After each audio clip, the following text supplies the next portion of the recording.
तो हमने देखा डेप्थ फर्स्ट ट्रैवर्सल कैसा होता है, वैसे इम्प्लीमेंट कैसे करते हैं वो देखते हैं। डेप्थ फर्स्ट ट्रैवर्सल को इम्प्लीमेंट करने के लिए हम यूज़ करते हैं स्टैक। तो स्टैक डेटा स्ट्रक्चर में प्रिंसिपल क्या यूज़ होता है, लास्ट इन फर्स्ट आउट। जो सबसे लास्ट जाएगा वही सबसे पहले आउट होगा हमारे स्टैक से। तो हम एग्जाम्पल के थ्रू समझेंगे तो ईजी रहेगा। हमारे ट्री में हमेशा, चाहे वो स्टैक हो या क्यू हो, कोई भी ट्रैवर्सल हो, डेप्थ फर्स्ट हो या ब्रेड्थ फर्स्ट, हमेशा कौन सबसे पहले इंसर्ट होता है, रूट नोड, राइट। तो यहाँ सबसे पहले कौन इंसर्ट होगा, रूट, विच इज 30। स्टैक में कौन सा प्रिंसिपल यूज होता है, लास्ट इन फर्स्ट आउट। पर हमारा अभी स्टैक में बस एक ही एलिमेंट है जो कि है 30, तो इसी को हम आउट करेंगे क्योंकि लास्ट एलिमेंट यही कह सकते हैं हम प्रिंसिपली। तो हम जब इसको एक्सप्लोर करके आउट करेंगे, आउट करना मतलब कि एक्सप्लोर करना, तो फिर 30 को हमने एक्सप्लोर किया तो हमें मिला 20 और 40, तो हम उसको स्टैक में इन कर देंगे 20 एंड देन 40, राइट। तो फिर हम क्या करेंगे, फिर से विजिट एंड एक्सप्लोर करेंगे।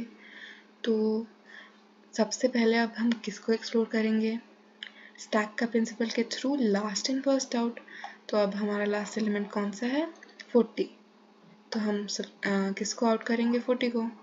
तो अब 40 आउट हो गया। 40 से हम किस नोड पे जा सकते हैं, 35 एंड 50, राइट। तो हम 35 एंड देन 50 को इसमें ऐड कर देते हैं। अब हमारा लास्ट एलिमेंट कौन सा हो गया, 50, राइट। तो अब हम 50 को आउट करेंगे। जब हम 50 को आउट करेंगे तो हम 50 को एक्सप्लोर करेंगे और हमें मिलेगा 45 एंड 60, राइट। तो अब हम इस स्टैक में 45 और 60 को ऐड कर देंगे। और अब हमारे स्टैक का सबसे लास्ट एलिमेंट कौन सा है, 60, और हम 60 को आउट करेंगे। तो 60 को जब हमने एक्सप्लोर किया, क्या इसके आगे कोई एलिमेंट है, नहीं। तो अब क्या करेंगे हम, तो अब हम कुछ इंसर्ट नहीं करेंगे और सबसे लास्ट एलिमेंट क्या है हमारा स्टैक का वो देखेंगे, जो कि है 45।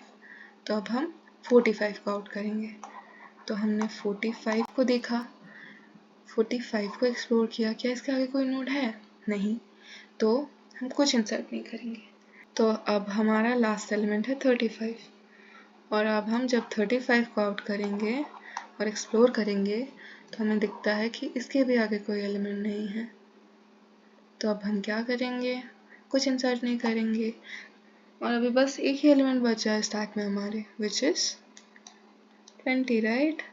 तो अब हम 20 को एक्सप्लोर करते हैं आउट करके। हमने 20 को एक्सप्लोर किया और हमें मिला 15 और 25, तो हम उसको स्टैक में ऐड कर देते हैं 15 एंड 25। हम अब 25 को एक्सप्लोर करते हैं और हम देखते हैं कि इसके आगे कोई नोड नहीं है। तो अब हमारा स्टैक का लास्ट एलिमेंट क्या हो जाता है, 15, राइट। तो 15 के आगे कोई एलिमेंट है, हम जब इसको आउट करेंगे तो ऑफ कोर्स है। तो हमने इसको आउट कर दिया और हमने इन कर दिया 5 और 8 को, सॉरी 5 और 18 को।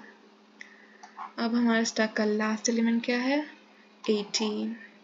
तो हमने इसको भी आउट किया और देखा, एक्सप्लोर किया, इसके आगे कुछ नहीं है। तो अब 5 को भी एक्सप्लोर किया और चेक किया, तो इसके आगे कोई नोड नहीं है। तो अब हम ख़त्म करेंगे अपना स्टैक, क्योंकि स्टैक एम्प्टी हो गया। तो अब हमारा लास्ट एलिमेंट कुछ बचा नहीं एक्सप्लोर करने के लिए, तो हमारा डेप्थ फर्स्ट सर्च अब ख़त्म हुआ, ठीक है। और अब हम ट्री में उससे देख लेते हैं कि कैसे एक्चुअली में डेप्थ फर्स्ट ट्रैवर्सल ने काम किया। तो सबसे पहले हमने 30 एक्सप्लोर किया, मैं इस हिसाब से कर रही हूँ जिस हिसाब से हमें आउटपुट मिला। देन हम 40 पे गए, फिर हम 50 पे गए, फिर हम 60 पे गए, देन हम फिर बैक ट्रैकिंग किए और फिर हमें मिला 45, कस 60 के बाद 45 है। हमने 50 क्यों नहीं लिखा, कस वो ऑलरेडी है हमारे स्टैक में, हम रिपीट नहीं करते एलिमेंट्स को, दैट्स वाई हमने 45 लिखा है। देन हम फिर किस में गए बैक ट्रैक करके, 35 में गए। देन सिमिलरली 35 के बाद हम गए एलिमेंट 20 पर बैक ट्रैकिंग करते हुए, क्योंकि ये सारे एलिमेंट्स ऑलरेडी हैं तो हमने लिखा नहीं है। देन वी वेंट टू 25 और उसके बाद हम 15 पे गए और फिर हमने 18 को एक्सप्लोर किया जो कि है इधर। और जब हमने 18 को एक्सप्लोर किया फिर हम बैक ट्रैक किए 15 पे और फिर हमने लास्ट में ऐसे सजेस्ट 5 पे गए और 5 पे एंड हुआ। ठीक है, हम देख सकते हैं क्लियरली इसने डेप्थ फर्स्ट ट्रैवर्सल जो अभी हमने डिस्कस किया उसी को फॉलो किया है। That's how DFT is made for stack or vice versa, I can say. So that's why we use stack for depth first traversal or queue for breadth first traversal. I hope you get something new out of it. Thank you.